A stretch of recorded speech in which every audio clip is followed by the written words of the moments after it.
Hello बच्चों, कैसे हैं आप? बच्चों, चैप्टर चल रहा था हमारा first chemical reactions and equations और उसके 2 लेक्चर्स आपके ऑलरेडी लग चुके हैं। So today we are here to start the third lecture of this chapter. आज के इस लेक्चर में हम लोग कंटिन्यू करेंगे कैरेक्टरिस्टिक्स ऑफ केमिकल रिएक्शन। कल मैंने आपको केमिकल रिएक्शन की कैरेक्टरिस्टिक याद करने के लिए एक ट्रिक बताई थी, PGT computer science. PGT computer science एक ऐसा वर्ड है जिसकी मदद से आप कैरेक्टरिस्टिक्स ऑफ केमिकल रिएक्शंस को याद रख पाएंगे। मैंने बताया था कि P फॉर क्या होता है, प्रेसिपिटेट। मैं अब लिख नहीं रहा हूं, ऐसे बता दे रहा हूं just. P for precipitate, G for gas, T for temperature, C for colour और S फॉर स्टेट। अब हम इन केमिकल रिएक्शंस की कैरेक्टरिस्टिक्स को एक एक करके थोड़ा सा और डिटेल में देखते हैं। बाकी फिर पूरे चैप्टर में हमें हर केमिकल रिएक्शन में कोई ना कोई कैरेक्टरिस्टिक तो दिखती रहेगी, तो हमारी इस चीज की प्रैक्टिस लगातार होती भी रहेगी। चलिए, सबसे पहले मैं बात कर रहा हूं फॉर्मेशन ऑफ प्रेसिपिटेट। ठीक है, पहली कैरेक्टरिस्टिक क्या होती है केमिकल रिएक्शन की? फॉर्मेशन ऑफ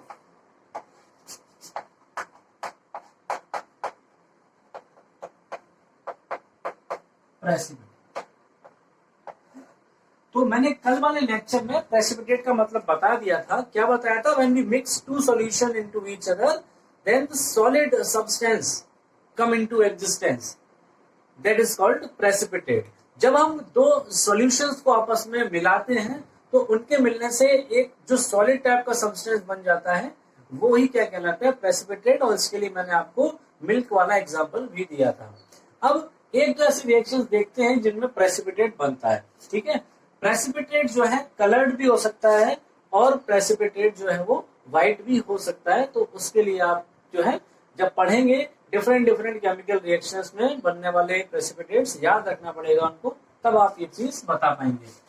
स्टार्टिंग में जो हम एग्जाम्पल ले रहे हैं, सबसे पहले इसका मान लीजिए ए पार्ट आप देखें, प्रेसिपिटेट। ठीक है, क्या होता है मैं आपको बता चुका हूँ, और किन रिएक्शंस में प्रेसिपिटेट बनता है उनके एक दो एग्जांपल की यहाँ पर बात कर लेता हूँ। सबसे पहले मैं ले रहा हूँ यहाँ पर रिएक्शन बिटवीन, हालांकि ये रिएक्शन हम लोग कल कर चुके थे, reaction between lead nitrate and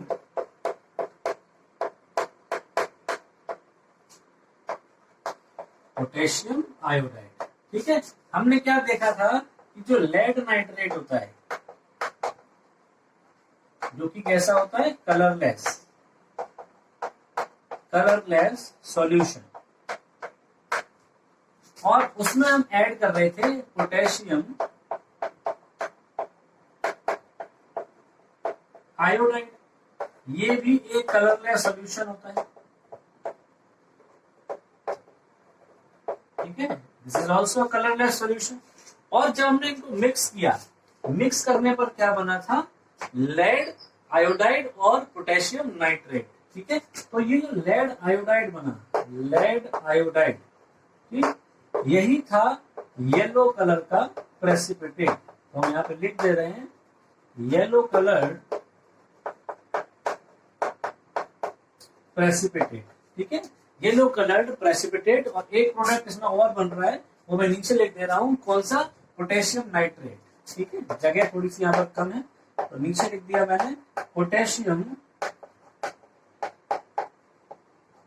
nitrate. ये एक क्या है? कलरलेस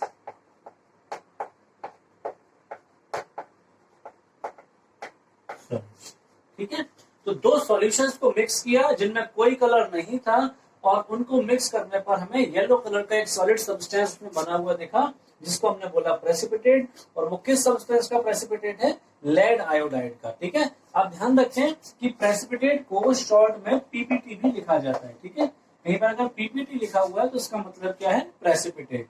ठीक है कि नहीं? इसका हम लोग अभी आगे यूज भी करेंगे। तो इस वाले केस में एक तो प्रेसिपिटेट बन गया लेड आयोडाइड का येलो कलर का, और दूसरा जो कलरलेस सॉल्यूशन रहा वो क्या बचा हमारे पास? पोटेशियम नाइट्रेट के रूप में। ठीक है कि नहीं? एक और इसका एग्जांपल लेते हैं, इसको तो आप नोट कर लें या स्क्रीनशॉट ले लें। अगली रिएक्शन पे हम आते हैं।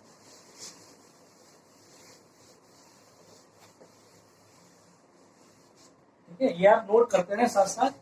देखिए, दूसरी रिएक्शन हमारे पास है reaction between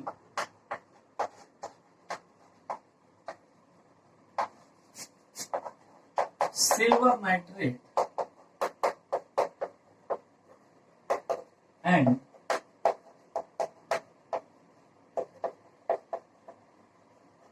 sodium chloride. Silver nitrate और सोडियम क्लोराइड सॉल्यूशंस के बीच की जो रिएक्शन है, इसमें भी एक प्रेसिपिटेट बनेगा। देखते हैं कौन सा। हमारे पास दो सब्सटेंस हैं। पहला सब्सटेंस हमारे पास जो है वह सिल्वर नाइट्रेट। ठीक है, सिल्वर नाइट्रेट एक कलरलेस सॉल्यूशन होता है। देखिए, ये जो छोटी छोटी चीजें होती है ना, ये बहुत जरूरी है और इनसे आपकी जो नॉलेज है केमिस्ट्री की, वो काफी इनहेंस होती रहती है। धीरे धीरे आपको पता भी नहीं चलता अगर ये सारी चीजें आप याद रखे रहते हैं। जैसे सिल्वर नाइट्रेट है, सिल्वर नाइट्रेट क्या होता है, कलरलेस सॉल्यूशन के रूप में होता है। प्लस इसकी रिएक्शन हमने किससे करवाई है, सोडियम क्लोराइड से। सोडियम क्लोराइड तो सबने देखा होगा, घर पे ही होता है कॉमन सॉल्ट, उसको पानी में घोल दो, सोडियम क्लोराइड सॉल्यूशन बन जाएगा। तो आपने देखा ही है वो भी कैसा होता है, कलरलेस होता है। तो ये भी एक कलरलेस सॉल्यूशन के रूप में है। ठीक है, ये भी एक कलरलेस सॉल्यूशन के रूप में है। लेकिन हम जैसे ही इन दोनों कलरलेस सॉल्यूशन को आपस में मिलाते हैं, इनके मिलाने के बाद अब यहाँ पर जो चीज बनती है वो सॉल्यूशन नहीं रहती, उसमें सॉल्यूशन का पार्ट भी और सॉल्यूशन में ही कुछ सॉलिड पार्ट भी बन जाता है। वो सॉलिड पार्ट किसका होता है, सिल्वर क्लोराइड का। ठीक है, वो जो सॉलिड पार्ट है वो किसका होता है, सिल्वर क्लोराइड का।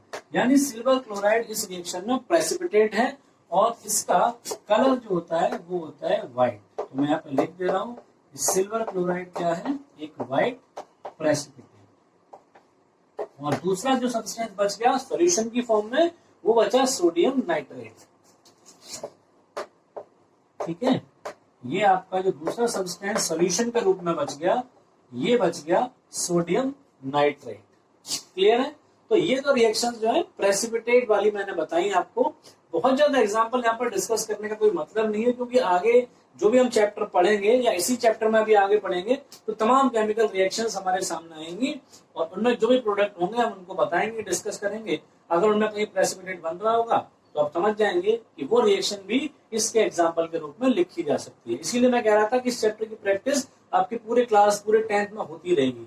इसीलिए चैप्टर को पढ़ने में टाइम आपका कम लगता है, लेकिन वो तभी होगा जब ये बेसिक चीज आप समझते चलेंगे। बस आपको ये समझना है कि प्रेसिपिटेट होता क्या है और जिन रिएक्शन में प्रेसिपिटेट बनता है उनको हम प्रेसिपिटेशन रिएक्शन भी कह देते हैं। ठीक है, और ये केमिकल रिएक्शन की एक कैरेक्टरिस्टिक है, यानी एक इंडिकेशन है जो मुझे बताता है कि हमारी केमिकल रिएक्शन अब कंप्लीट हो चुकी है। इतनी बात आपको समझ लेनी है। एग्जाम्पल्स एक दो फिलहाल याद कर लेंगे, आगे आएंगे हम लोग जब, तब हमें बहुत सारे एग्जाम्पल और मिलेंगे, वो हम याद करते चलेंगे साथ साथ। नेक्स्ट जो कैरेक्टरिस्टिक है उस पर आते हैं।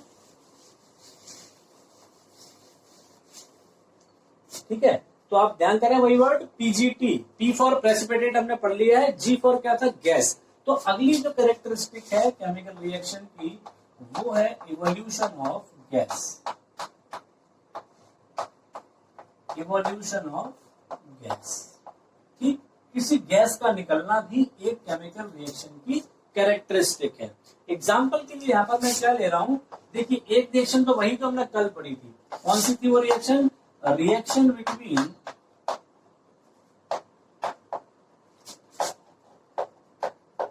जिंक मेटल एंड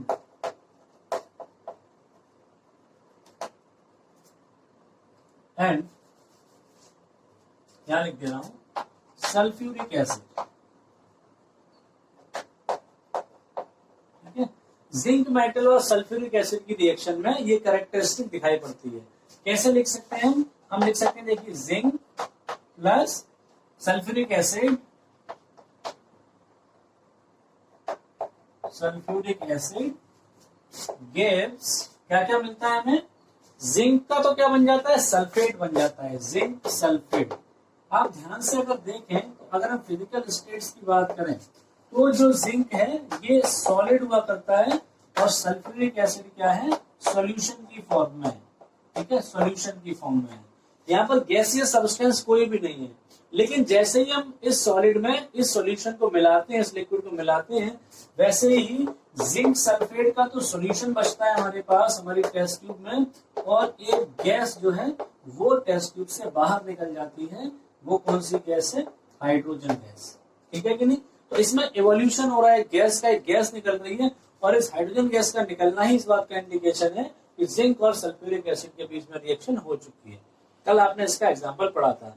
और थोड़ा ध्यान रखें कि सल्फ्यूरिक एसिड का हम यहाँ पर कोई भी एसिड ले लें सेम रिएक्शन होगी, ठीक है। कोई भी मेटल जब किसी एसिड से रिएक्शन करती है, ये जनरल चीज है, आप हमेशा याद रखें, कोई भी मेटल जब किसी भी एसिड से रिएक्शन करेगी तो हमेशा हाइड्रोजन गैस निकलती है, कुछ एक्सेप्शंस को छोड़कर, वो हम लोग आगे डिस्कस कर लेंगे, ठीक है। हाइड्रोजन गैस हमेशा निकलती है। एक और इसका एग्जांपल लेते हैं, आप इसका स्क्रीनशॉट लेना चाहें ले सकते हैं, ठीक है। एक और एग्जांपल लेते हैं इसका।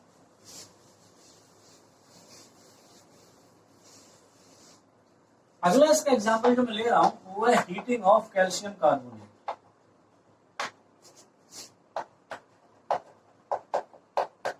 हीटिंग ऑफ कैल्शियम कार्बोनेट, ठीक है। हीटिंग ऑफ कैल्शियम कार्बोनेट क्या होता है? कैल्शियम कार्बोनेट CaCO3, जो हम चौक यूज कर रहे हैं ये कैल्शियम कार्बोनेट की ही बनी होती है, ठीक है। जो मार्बल होता है वो भी कैल्शियम कार्बोनेट का ही बना होता है, लेकिन फिर भी दोनों की स्ट्रक्चर में काफी अंतर होता है। चौक एक एमॉर्फस सॉलिड है, जबकि जो मार्बल है वो क्रिस्टलाइन सॉलिड होता है। ये आप लोग आगे क्लासेस में पढ़ेंगे।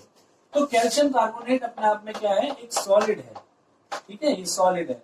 और अगर हम इसको हीट कर रहे हैं, ठीक है, हीट करने के लिए हम इस एरो पे क्या लिख देते हैं? हीट, ठीक है। और कभी कभी क्या होता है, ये डेल्टा का साइन जो है ट्रायंगल जैसा, ये डेल्टा का साइन अगर कहीं बना हुआ है तो इसका मतलब भी क्या होता है? हीट करना।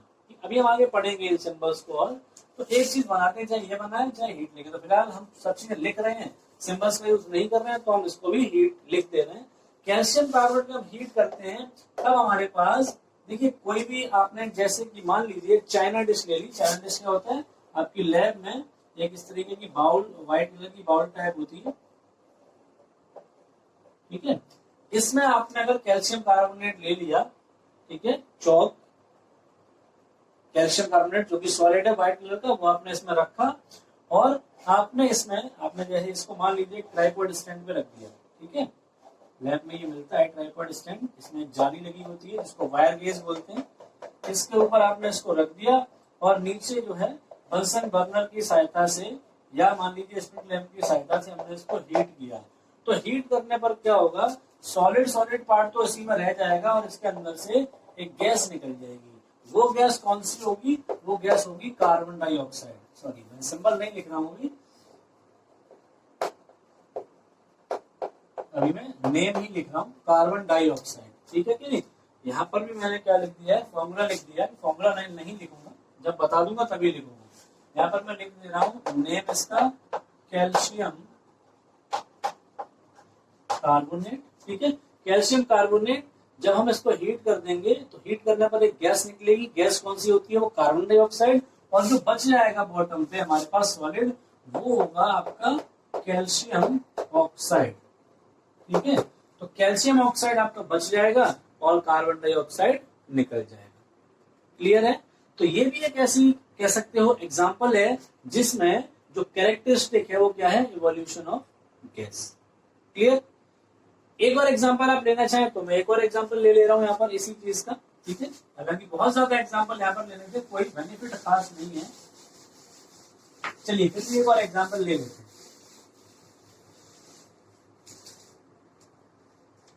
मान लीजिए मैंने अब की बार जो एग्जांपल लिया वो लिया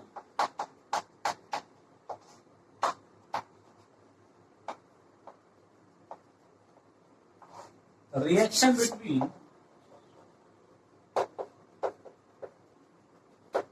hydrochloric acid and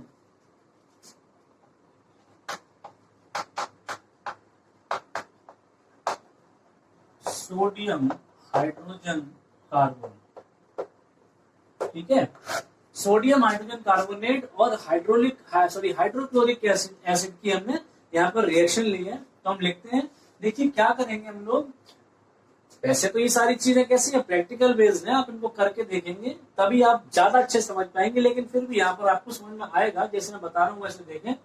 आप सोडियम हाइड्रोजन कार्बोनेट अगर लेंगे तो सोडियम हाइड्रोजन कार्बोनेट जो है, अगर मान लीजिए मैंने एक टेस्ट ट्यूब में ले लिया, ये एक टेस्ट ट्यूब है और इसके अंदर सोडियम हाइड्रोजन कार्बोनेट जो है एक व्हाइट पाउडर होता है। ये जो सोडियम हाइड्रोजन कार्बोनेट है इसी को हम लोग नॉर्मली अपनी डेली लाइफ में बेकिंग सोडा भी कह देते हैं, ठीक है। बेकिंग सोडा जो किसमें यूज होता है, बेकरी में यूज होता है, जो चीजों को फ्लफी बनाने के लिए, जैसे ब्रेड या पाव बनाते हैं, कोई भी चीज अगर हमें उसको फुलाना है, उसको फ्लफी बनाना है, तो बेकिंग सोडा का यूज करा जाता है। तो उसका ये केमिकल नेम है बेकिंग सोडा का, सोडियम हाइड्रोजन कार्बोनेट। तो ये पाउडर मैंने टेस्ट ट्यूब में ले लिया। अगर मैं इसमें drop by drop hydrochloric acid डालूंगा तो इसमें से तुरंत टेस्ट ट्यूब में से गैस पास होगी। वो गैस कौन सी होगी, कार्बन डाइऑक्साइड होगी। फिलहाल तो आप देखिए याद रख रहे हैं चीजों को, लेकिन जैसे जैसे आप आगे चलते जाएंगे ये चीजें आपको अपने आप आपके माइंड में सेट हो जाएंगी और हर रिएक्शन को इंडिविजुअली आपको नहीं पढ़ना पड़ेगा। जैसे इसमें है, इससे पहले वाली रिएक्शन में मैंने क्या बता दिया था कि कोई भी मेटल किसी एसिड का रिएक्शन करेगी तो हमेशा कौन सी गैस निकलेगी, हाइड्रोजन गैस। इसी तरह मेटल का कार्बोनेट या मेटल का हाइड्रोजन कार्बोनेट, जैसे यहाँ सोडियम हाइड्रोजन कार्बोनेट है, यहाँ पर पोटेशियम हाइड्रोजन कार्बोनेट हो या कोई भी मेटल का हाइड्रोजन कार्बोनेट हो, अगर वो एसिड से रिएक्शन करेगा तो CO2 गैस निकलेगी, ये बात फिक्स्ड है। लेकिन ये सब धीरे धीरे आपके माइंड में सेट हो जाएगा। अभी थोड़ी सी दिक्कत हो सकती है, तो अभी आप इसको याद रखें, ज्यादा बेटर रहेगा। याद रखेंगे, ठीक है, आगे काम आएगा। सबसे पहले लिखेंगे यहाँ पर sodium hydrogen carbonate. Sodium hydrogen carbonate को सोडियम बाइकार्बोनेट भी कहा जाता है। तो सोडियम हाइड्रोजन कार्बोनेट हो गया, प्लस दूसरा क्या है, हाइड्रोक्लोरिक एसिड, ठीक है। जगह खत्म हो गई है तो मैं इसको यहाँ पर नीचे की तरफ लिख दे रहा हूँ, ठीक है। हालांकि ये एक सही तरीका नहीं है, हमें बिल्कुल सीधे ही चलना होता है। ये एरो मुड़ के इधर नहीं आना चाहिए, वो उसी डायरेक्शन में जाना चाहिए, ठीक है। तो आप ऐसा नहीं लिखेंगे, आपके पास तो काफी स्पेस होगा, वहां लिखें। आप ध्यान रखेंगे क्या क्या बनेगा। देखो मैंने क्या बताया, टेस्ट ट्यूब में एक व्हाइट पाउडर लिया, उसमें हाइड्रोक्लोरिक एसिड डाला जो कि लिक्विड था। एक तो गैस निकल गई, कौन सी गैस, CO2 यानी कार्बन डाइऑक्साइड। अब उसमें टेस्ट ट्यूब में क्या बचा, वहां भी तो कुछ बचा होगा। तो टेस्ट ट्यूब में क्या बचेगा, एक तो बचेगा क्या, सोडियम क्लोराइड, उसमें एक सोडियम क्लोराइड सब्सटेंस बचेगा, ठीक है, प्लस वाटर बचेगा। और ये जो सोडियम क्लोराइड है वो इस वाटर में डिसॉल्व कंडीशन में मिलेगा, यानी कि ऐसा नहीं है कि सोडियम क्लोराइड हम अलग से देंगे और वाटर अलग देंगे। ऐसा समझ लीजिए आप कि सोडियम क्लोराइड और वाटर का मिक्सचर मिलेगा, यानी जो है सॉल्ट जो है वाटर में डिसॉल्व कंडीशन में मिलेगा, लिक्विड कंडीशन में मिलेगा। और ये जो गैस है वो उस टेस्ट ट्यूब में से बाहर निकल जाएगी, कार्बन डाइऑक्साइड, ठीक है। यही रिएक्शन है, जैसे आप इसका यूज कर सकते हैं। मान लीजिए कभी कभी हम लोग को एसिडिटी की प्रॉब्लम हो जाती है, तो एसिडिटी की प्रॉब्लम किस वजह से होती है, हमारा जो स्टमक होता है उसमें जो गैस्ट्रिक जूस होता है, उस गैस्ट्रिक जूस में हाइड्रोक्लोरिक एसिड भी होता है। हाइड्रोक्लोरिक एसिड का यूज क्या है उसमें, वो हमारे अंदर जो स्टमक के अंदर जो गैस्ट्रिक जूस है उसमें जो एंजाइम होते हैं, पेप्सिन वगैरह, तो उनको वर्क करने के लिए वहां पर उनका वर्क क्या होता है, डाइजेस्ट करना चीजों को, ठीक है। ज्यादा डिटेल में नहीं जाऊंगा, फिर बायोलॉजी का चैप्टर है ये आपके में, वहां पर आपको पढ़ाएंगे ये सब चीजें। तो जो पेप्सिन होता है उसको वर्क करने के लिए एसिडिक मीडियम की नीड होती है। उसी एसिडिक मीडियम को प्रोवाइड कौन कराता है, हाइड्रोक्लोरिक एसिड, ठीक है। काफी डाइल्यूटेड कंडीशन में होता है हमारे स्टमक में या गैस्ट्रिक जूस के अंदर। लेकिन कभी कभी क्या होता है, ज्यादा तली भुनी चीजें खाने से या बार बार खाने से या किसी भी जो है रॉन्ग ईटिंग हैबिट की वजह से क्या होता है, वो एसिड जब जरूरत से ज्यादा बन जाता है तो वही प्रॉब्लम बन जाती है फिर एसिडिटी की, ठीक है। तो हमें यहाँ तक गर्दन में, अपने गले में अंदर जो है खट्टा खट्टा सा महसूस होता है और काफी इरिटेशन होती है गले के अंदर, थ्रोट के अंदर। उसको अगर हमें खत्म करना है, ठीक है, तो हमें क्या करना पड़ता है, हमें वैसे तो अगर आप मेडिसिन की बात करें तो हम मेडिसिन के यूज करके उसको कम कर सकते हैं। जैसे बहुत सारी मेडिसिन आती है, इनो है, डाइजीन है, जो ब्रांड है, ये सब क्या होते हैं, एंटासिड कहलाते हैं। एसिड को कम करने का इफेक्ट होता है इनके पास, एसिड को कम करने की ताकत होती है, इसलिए एंटासिड कहलाते हैं, ठीक है। इसी तरह हमारा जो सोडियम हाइड्रोजन कार्बोनेट है ये भी एक एंटासिड का काम कर सकता है। अगर घर पे कुछ नहीं है, आपके पास इनो नहीं है, डाइजीन नहीं है, ठीक है, उस कंडीशन में अगर आपके पास, ठीक है, बेकिंग सोडा या सोडियम हाइड्रोजन कार्बोनेट मौजूद है तो उसको थोड़ा सा खा सकते हैं, ठीक है। पाउडर होता है, उसको खा के पानी पी लीजिएगा, तो वो आपके अंदर स्टमक के अंदर जो एक्सेस में एसिड होगा, ठीक है, उसको न्यूट्रलाइज कर देगा, उसके इफेक्ट को कम कर देगा और उससे आपको रिलीफ मिल सकता है, ठीक है। तो ये एसिड का अपोजिट है एक तरीके से। एसिड के जो अपोजिट होते हैं उन्हें एंटासिड कहा जाता है मेडिकल टर्म्स में। वैसे हम उनको बेस कहते हैं केमिस्ट्री की भाषा में, ठीक है। तो वो हमारा अगला चैप्टर भी है, डिटेल में हम इन बातों को पढ़ेंगे, फिर से यही एग्जाम्पल लेंगे, डोंट वरी, जितना याद रख सकते हैं अभी उतना याद रखिए, घबराइएगा बिल्कुल मत। तो 3 रिएक्शंस हो गए किसके ऊपर, इवोल्यूशन ऑफ गैस के ऊपर। अब चलते हैं अगली वाली कैरेक्टरिस्टिक पर, जिसमें हम बात करेंगे इसकी। देखिए PGTCS जो वर्ड बताया था, P हो चुका है, G हो चुका है, अब बात करते हैं T की, टेम्परेचर की। तो तीसरी कैरेक्टरिस्टिक है हमारी change in temperature. Third characteristic है चेंज इन टेम्परेचर, ठीक है। ये काफी इंपॉर्टेंट है, यहां पर आप जरा एक्स्ट्रा माइंड अपना लगाएंगे, ठीक है, ज्यादा अच्छा रहेगा। चेंज इन टेम्परेचर, इसका क्या मतलब हुआ, देखिए मान लीजिए मेरे पास एक टेस्ट ट्यूब थी, ध्यान से समझना जो मैं बता रहा हूं, बाद में इसके एग्जांपल दूंगा मैं, पहले समझ लो। एक टेस्ट ट्यूब थी, इसमें कोई सब्सटेंस भर लिया मैंने, जिसकी रिएक्शन करानी है, मान लिया X, कुछ भी है अभी मुझे नहीं पता, इसमें X नाम का कोई सब्सटेंस भर लिया, ठीक। ऊपर से इसमें Y नाम का एक और सब्सटेंस था, ठीक है, वो मैंने इसमें गिरा दिया। ये और ये क्या है, रिएक्टेंट्स हैं, X और Y क्या है, रिएक्टेंट्स हैं। तो जब ये आपस में मिलेंगे तब इनके बीच में केमिकल रिएक्शन शुरू होगी। अब उस केमिकल रिएक्शन की कैरेक्टरिस्टिक क्या है, चेंज इन टेम्परेचर। अब चेंज इन टेम्परेचर का मतलब क्या है, देखिए रिएक्शन शुरू होने से पहले इनका कुछ तो टेम्परेचर होगा। मान लिया ये रूम टेम्परेचर पर थे, यानी इस समय रिएक्शन जस्ट जब स्टार्ट हुई उससे पहले इसका टेम्परेचर मान लिया मैंने 25 डिग्री सेल्सियस था, है ना।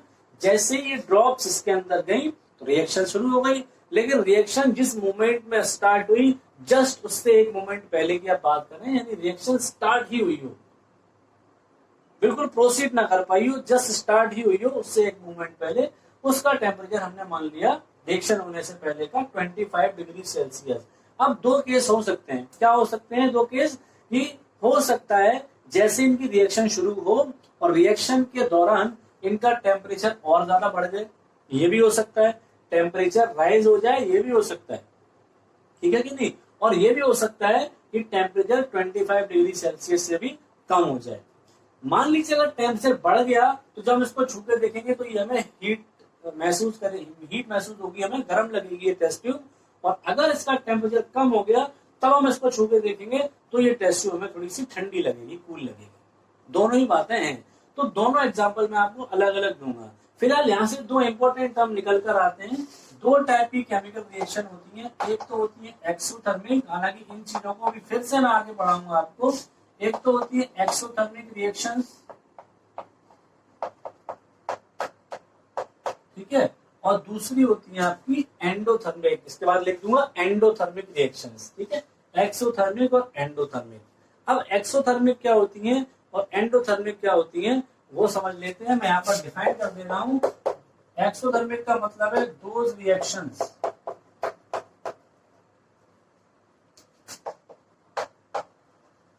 इन which heat is release. Simple words में मैंने ये डेफिनेशन लिखी है, ठीक है, बुकिश लैंग्वेज नहीं है। Those reactions in which heat is released are called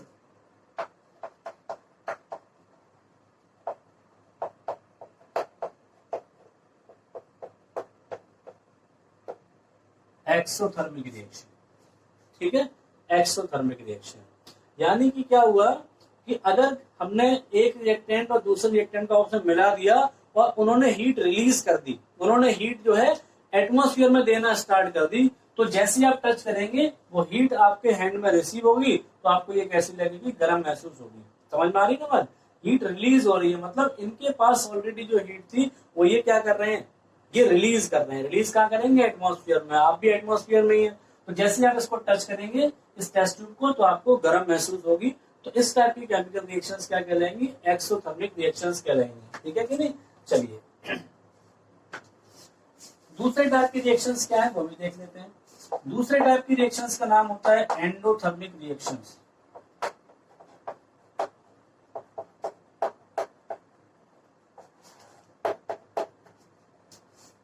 just इनका अपोजिट है, इसमें हीट रिलीज हुई थी, इसमें एब्जॉर्ब होगी, तो हम क्या लिखेंगे, those reactions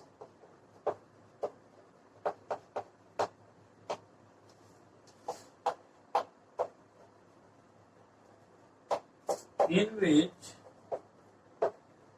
heat is absorbed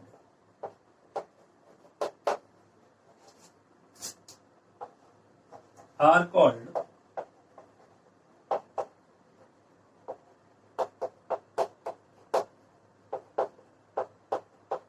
endothermic reactions. ठीक है, कुछ ऐसी रिएक्शंस होती हैं जिनमें हीट एब्जॉर्ब होती है, तो वो क्या कहलाएंगी, एंडोथर्मिक रिएक्शंस। ठीक है कि नहीं, एब्जॉर्ब होगी इसका मतलब क्या है, इनको हमें शुरू कराने के लिए हीट इनको देनी और पड़ेगी, उल्टा समझ में आ गई बात। इन्होंने क्या किया था, जैसे मान लो एक्स और वाई दो रिएक्टेंट हैं और अब इनकी रिएक्शन कराना चाह रहे हैं। अगर एक्स और वाई की रिएक्शन हो गई और इन्होंने हीट को रिलीज कर दिया, मतलब इनके पास इतनी हीट थी, जब ये आपस में जुड़े तो इनको उस हीट की जरूरत ही नहीं है, इन्होंने वो हीट रिलीज कर दी, तब वो रिएक्शन कहलाएगी एक्सोथर्मिक। ठीक है, हीट को बाहर फेंक दिया इन्होंने, रिलीज कर दिया, एक्सोथर्मिक।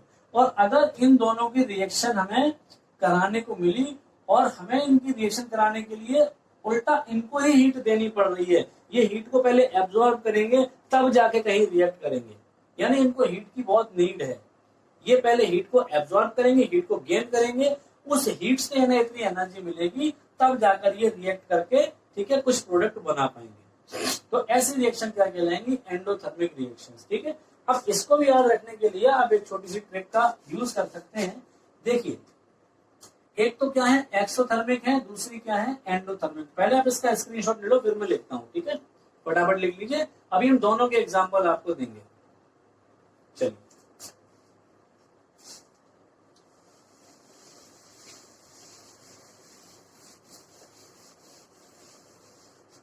देखिए दो टाइप की रिएक्शन थी ना, एक्सोथर्मिक और एंडोथर्मिक। ठीक है, अब आपने क्या याद किया इनके बारे में कि एक्सोथर्मिक वो होती है जो हीट को बाहर फेंक देती है, हीट को रिलीज कर देती है, उनको हीट की नीड नहीं है। और एंडोथर्मिक वो है जो हीट को खुद ही क्या कर रही है, रिसीव कर रही है, खुद ही एब्जॉर्ब कर रही है, जब हीट उनके अंदर आएगी तब वो शुरू होंगी। तो इसको याद रखने के लिए आप ये जो शुरू के दो लेटर्स हैं इन पे थोड़ा सा गौर करें। जो एक्स है इससे एक वर्ड बन जाएगा एग्जिट, है ना, और ई एन से क्या बन जाएगा, एंटर। तो समझ रहे हैं ना क्या मैं इनको रिलेट कैसे करने वाला हूँ। एग्जिट का मतलब क्या होता है, बाहर निकलना। यहाँ पर क्या बाहर निकलेगा, हीट। अगर कोई रिएक्शन हीट बाहर निकाल रही है, हीट रिलीज कर रही है, तो वो एक्सोथर्मिक है। और एंटर का मतलब क्या होता है, अंदर आना, यानी हीट अगर एब्जॉर्ब हो रही है, अंदर जा रही है केमिकल रिएक्शन में, तब वो क्या कहलाएगी, एंडोथर्मिक कहलाएगी। तो इनको वर्ड्स की हेल्प से आप इनको याद रख सकते हैं, वरना बहुत कंफ्यूजन हो जाता है 10th क्लास के बच्चों को। हालांकि बड़े बच्चे जब हो जाते हैं 11th 12 में, उन्हें तो बिल्कुल क्लियर हो जाता है। आप शायद पहली बार पढ़ रहे होंगे तो आपको कंफ्यूजन हो सकता है कि एक्सोथर्मिक और एंडोथर्मिक क्या होती है। ठीक है, फिर एक बार समझ लो, एक्सोथर्मिक वो जो हीट का क्या करें, एग्जिट करें, हीट को रिलीज करें, हीट को बाहर निकालें। और एंडोथर्मिक वो जो हीट को एंटर करें, हीट को एब्जॉर्ब करें। ठीक है, तो दोनों ही बातें आप ध्यान रखेंगे। अब हम इनके एग्जाम्पल की तरफ चल रहे हैं, एक्सोथर्मिक के क्या एग्जाम्पल है और एंडोथर्मिक के क्या एग्जाम्पल है। ठीक है कि नहीं, अलग अलग लिख रहे हैं, लेकिन वो सारे एग्जाम्पल होंगे इसी के, चेंजिंग टेम्परेचर के। ठीक है कि नहीं, तो पहले हम लिखते हैं एक्सोथर्मिक के एग्जाम्पल।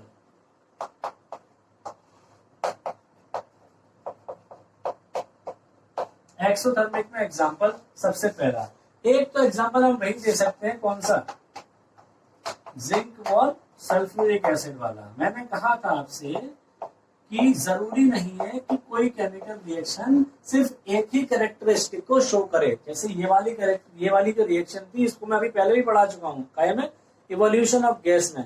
एक कैरेक्टरिस्टिक तो वो हो गई, लेकिन ये रिएक्शन एक और कैरेक्टरिस्टिक शो करती है, चेंज इन टेम्परेचर। ठीक है, जिंक और सल्फ्यूरिक, मान लीजिए एक टेस्ट ट्यूब में आपने जिंक की ग्रेन्यूल्स ले लिए, ऊपर से सल्फ्यूरिक एसिड डाला, जैसे ही सल्फ्यूरिक एसिड डालेंगे गैस तो निकलेगी, साथ साथ टेस्ट ट्यूब हीट हो जाएगी, टेस्ट ट्यूब गर्म हो जाएगी। टेस्ट ट्यूब गर्म होगी, इसका मतलब उसका टेम्परेचर बढ़ गया। ठीक है, क्यों बढ़ा, हीट निकली तभी तो बढ़ा। आपने उसको छुआ और आपकी बॉडी में हीट एंटर होने लगी, आपकी बॉडी में एंटर होने लगी।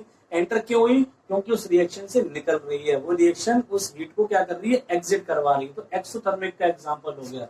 जिंक प्लस सल्फ्यूरिक एसिड बनता क्या था इसमें? जिंक सल्फेट और हाइड्रोजन गैस, और प्लस यहां पर हम क्या लिख देंगे? हीट। यहाँ पर हीट जो है प्रोडक्ट की साइड में लिखी जा रही है। इट इज वेरी इंपॉर्टेंट, ध्यान देंगे।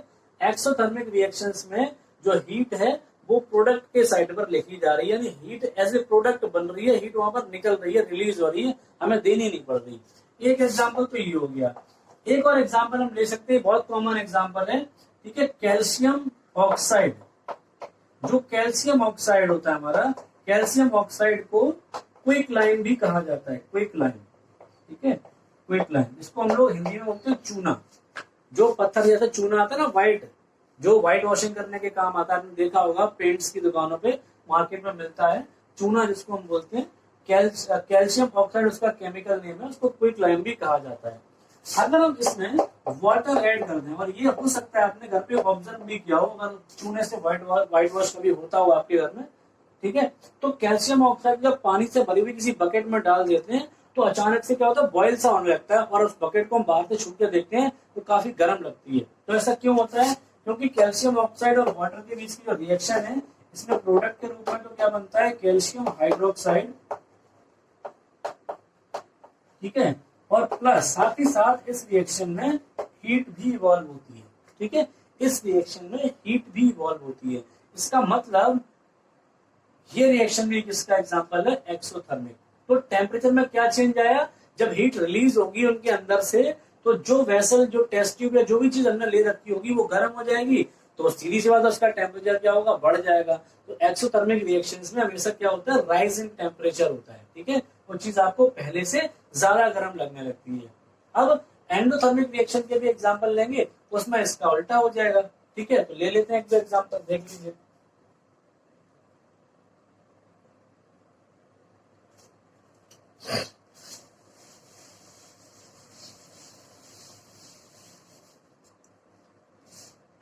एंडोथर्मिक,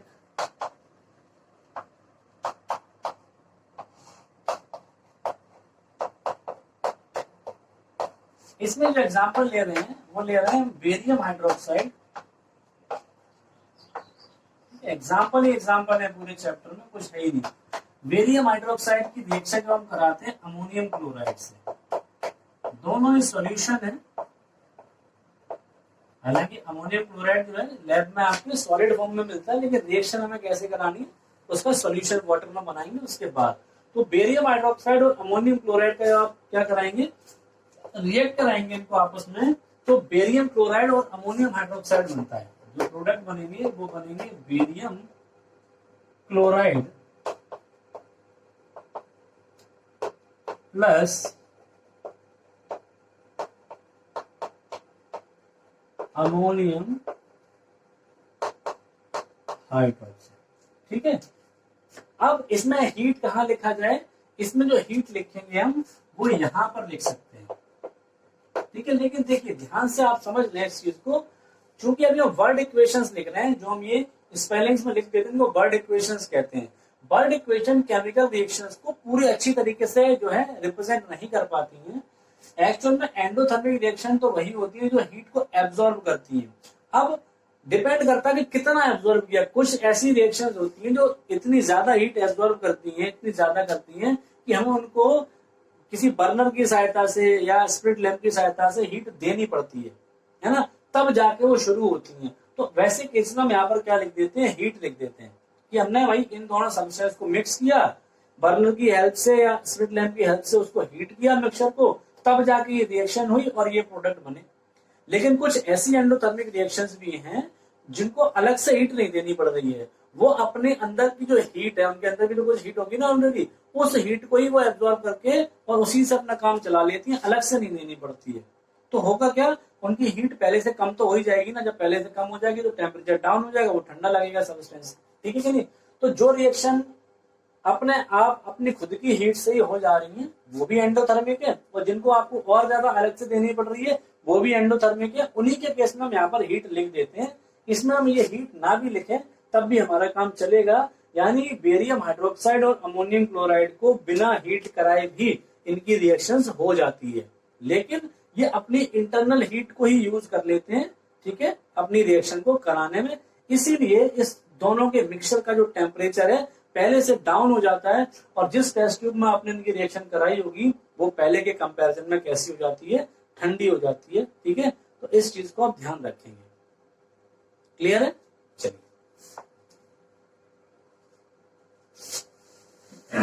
आगे और भी एग्जांपल्स आते रहेंगे, तो आप बिल्कुल परेशान ना हो। ज्यादा एग्जांपल नहीं दे रहा हूं यहाँ पर, वीडियो फिर बहुत लंबा हो जाएगा। तो 3 चीजें हो गई। अब बात कर लेते हैं किसकी, कलर की। चेंज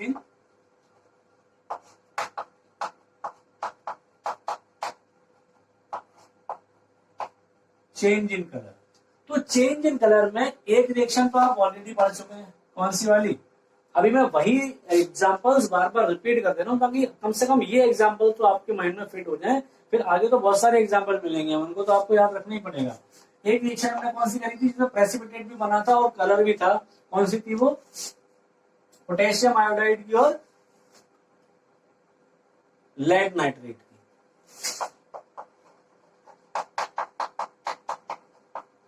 लेड नाइट्रेट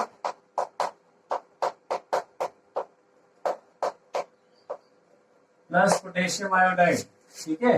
गेस तो अपने आप लिखेंगे, इसमें मैं नहीं बताऊंगा। इन दोनों का क्या प्रोडक्ट बना था अपने आप लिखिए, और उसमें क्या कलर आया था आपको पता है? लेड के साथ आयोडाइड, लेड आयोडाइड बना था वहां पर, और कलर कैसा आया था उसका? येलो, ठीक है। तो पहले दोनों सोल्यूशन कैसे थे? कलरलेस थे, बाद में कलर कैसा आ गया? येलो आ गया। तो ये एक एग्जांपल हो गया कलर चेंज का। दूसरा एक और एग्जांपल काफी फेमस है, रस्टिंग ऑफ आयरन का।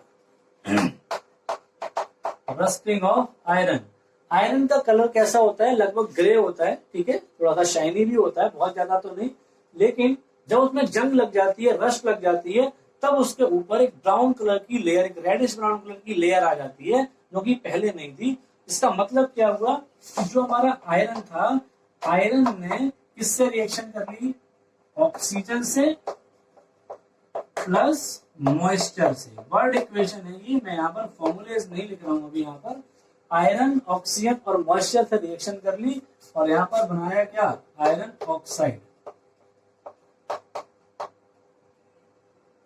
अभी मैं लिख दे रहा हूँ आयरन ऑक्साइड, इसको रस्ट कहेंगे। क्या प्रॉपर फॉर्मूला होता है ये मैं बाद में बताऊंगा। और इसका जो कलर होता है वो कैसा होता है? ब्राउन, ठीक है कि? तो ये रिएक्शंस जो दो हैं, ये आपको कैरेक्टराइज होकर दिखा रही हैं चेंज इन कलर के द्वारा। यानी इनके कंप्लीट होने का साइन क्या है कि इनमें जो रिएक्टेंट से उनका कलर चेंज होकर प्रोडक्ट में किसी दूसरे कलर में वो दिखाई पड़ रहे हैं। प्रोडक्ट से कलर रिएक्टेंट के कलर से काफी डिफरेंट हो गया, ठीक। अब तीसरी लास्ट चीज आती है 5th नंबर पे, वो आती है क्या? चेंज इन स्टेट, ठीक है। इसको भी आप नोट कर लेंगे।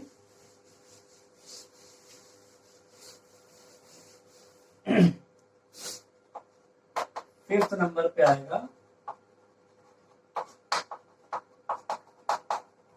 Change in state. बहुत सारी ऐसी केमिकल रिएक्शंस होती हैं जिनमें रिएक्टेंट्स की फिजिकल स्टेट बदल जाती है। रिएक्टेंट किसी और फिजिकल स्टेट में होते हैं और प्रोडक्ट बनता है वो किसी और फिजिकल स्टेट में चला जाता है। जैसे फॉर एग्जांपल एक बहुत ही फेमस रिएक्शन अगर मैं लिखूं और बहुत ही सिंपल सी कि हाइड्रोजन और ऑक्सीजन। भाई हाइड्रोजन भी एक गैस है और ऑक्सीजन भी एक गैस है, लेकिन इन दोनों के कॉम्बिनेशन से जो वाटर बनता है वो कैसा होता है? लिक्विड होता है, ठीक है कि नहीं? तो देखो चेंज इन क्या हो गया? Physical state. ये दोनों गैस, इनकी फिजिकल स्टेट गैसियस है, प्रोडक्ट की क्या हो गई? लिक्विड। या फिर दूसरा एक और एग्जांपल ले सकते हैं, बर्निंग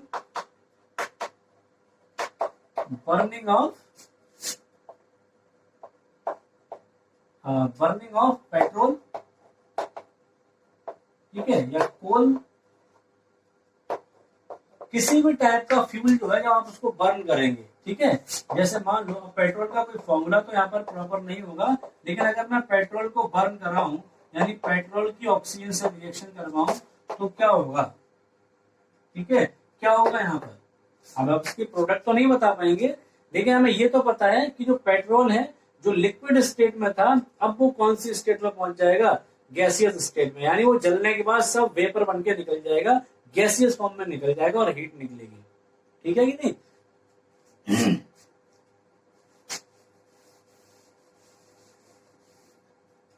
तो ये एग्जांपल आपके हो गए चेंज इन स्टेट के। कुछ कुछ एग्जांपल्स अभी हमने डिस्कस किए हैं, बहुत ज्यादा नहीं, ताकि अभी फिलहाल ये एग्जांपल्स आपके माइंड में आ जाएं, और जब आप इन एग्जांपल्स को अच्छे से याद कर लें, अभी जब चैप्टर हमारा कंटिन्यू चलेगा आगे, तो हम बाकी के एग्जांपल्स भी धीरे धीरे पढ़ते रहेंगे। और मैंने पहले भी बताया, इस पूरे चैप्टर में और पूरे 10th क्लास की केमिस्ट्री में बहुत सारी केमिकल रिएक्शंस आएंगी, और वो सारी केमिकल रिएक्शंस इनमें से किसी ना किसी का एग्जाम्पल होंगी।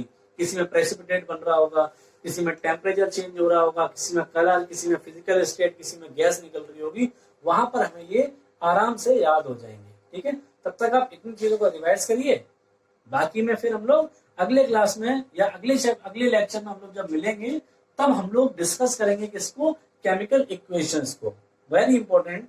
ठीक है, अभी हम लोग वर्ड इक्वेशंस लिख रहे हैं, अब हम प्रॉपर सिंबल्स या फॉर्मूला के बेस पे इनको कैसे लिखेंगे और कैसे उनको और ज्यादा इंफॉर्मेटिव बनाएंगे और उनको बैलेंस कैसे करेंगे, इन सब के बारे में अगले लेक्चर में बात करेंगे। तब तक घर पे रहिए, सुरक्षित रहिए और पढ़ते रहिए। Thank you.